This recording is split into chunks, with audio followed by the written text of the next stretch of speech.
Welcome to A Fork in Time, the alternate history podcast.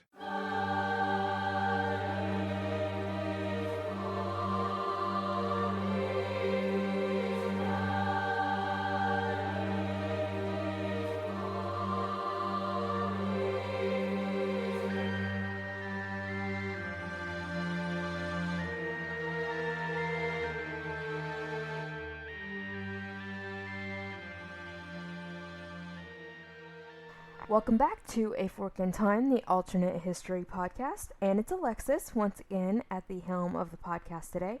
As I mentioned on the show recently, I was furloughed from my job due to the current health situation, but one of the fortunate side effects is that I get to spend more time working on the podcast, which is an extremely nice distraction. Today we're going to be diving into a topic that is timely for a couple of reasons. One is that the anniversary of this event is looming. It's actually just a few days away as I'm recording.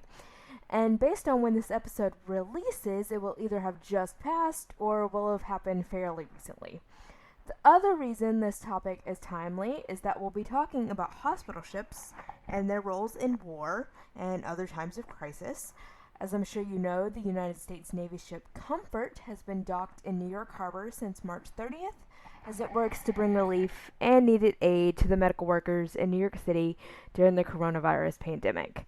Today we're going to be discussing the RMS Titanic and what might have become of it had it not floundered beneath the icy waters of the North Atlantic on April 15th, 1912. But before we do that, let's take a quick break to hear from one of the sponsors of the show.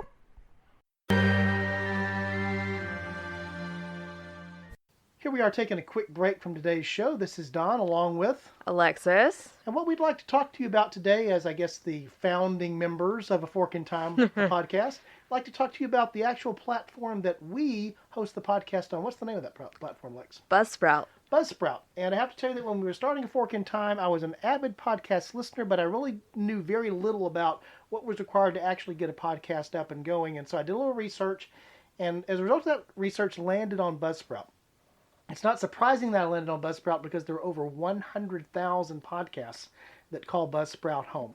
And so it's where we chose to host Buzzsprout, and I think it's safe to say we're very happy with that choice. Wouldn't you agree, Alexis? Oh, absolutely. Yeah, one of the things I like about Buzzsprout is they made it very easy for someone who was new getting into what we were doing. They had great how-to articles, including some videos, some suggestions, and so basically, they started answering questions that I didn't even know that I needed to ask as I was getting my podcast going.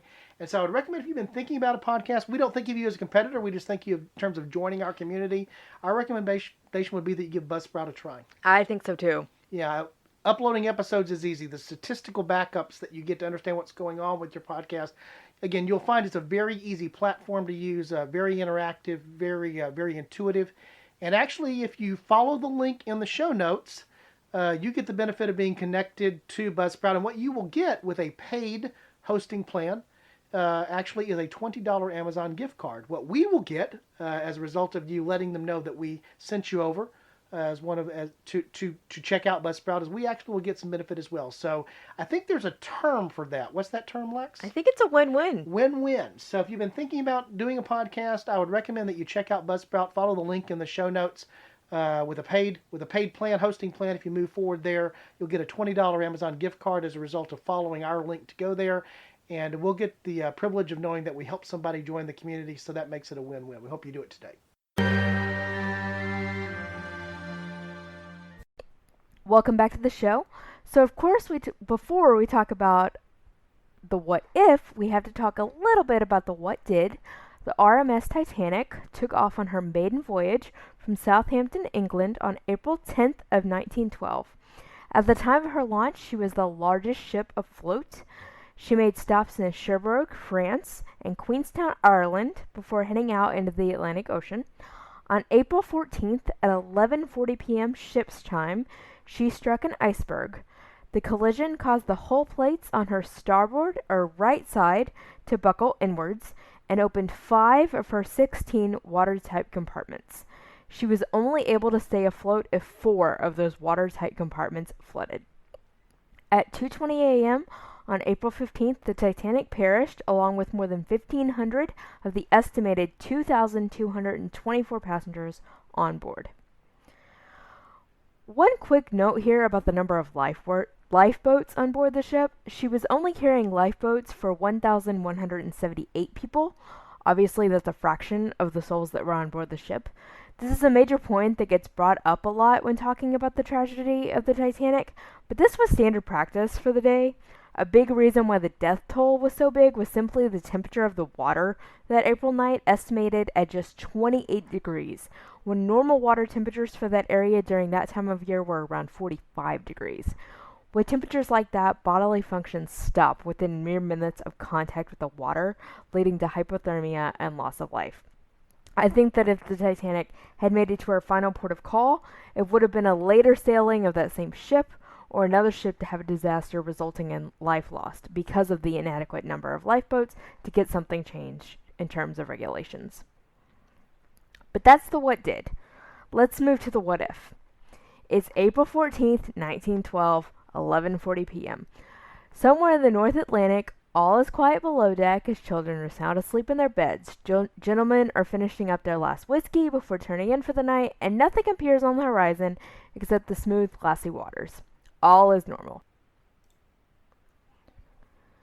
The Titanic sails into Pier 60 in New York City on the chilly morning of April 17th, 1912, to cheers from the dock. A successful maiden voyage complete, the first of many more to come.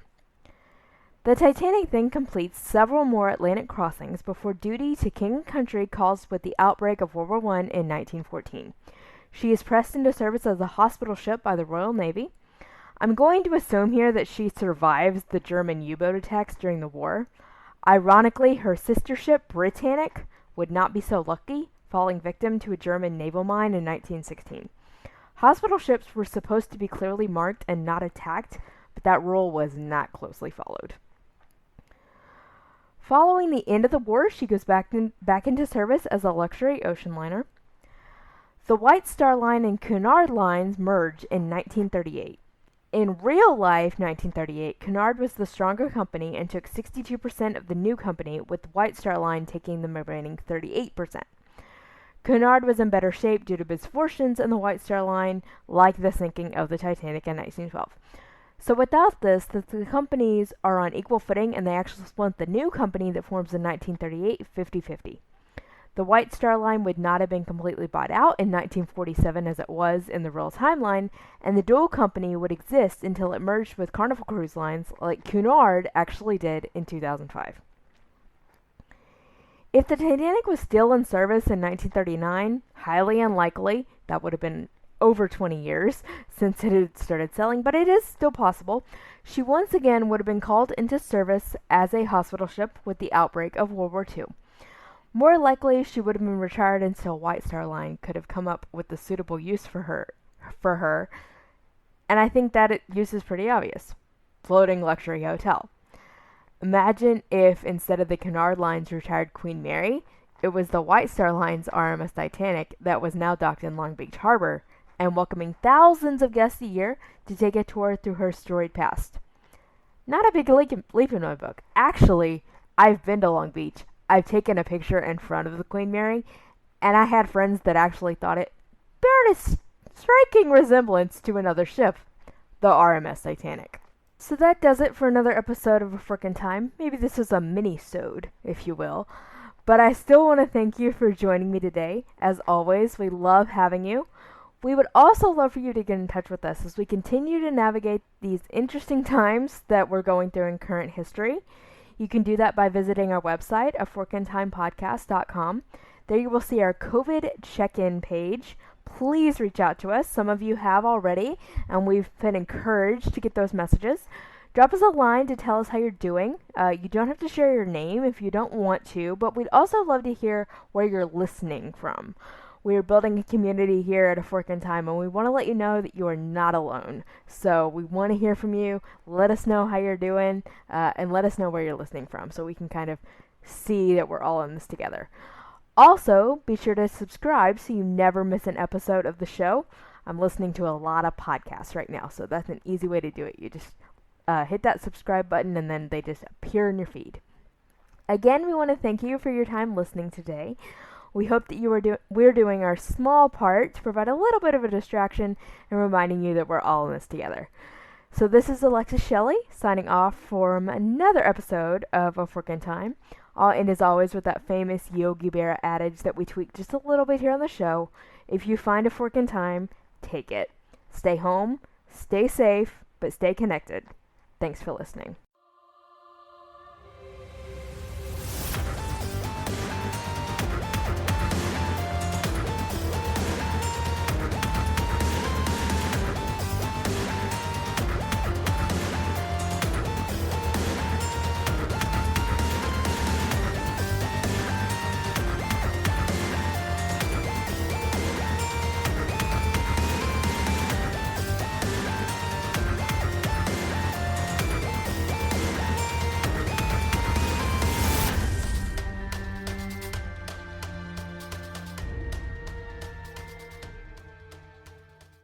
Thanks for listening to A Fork in Time, the alternate history podcast.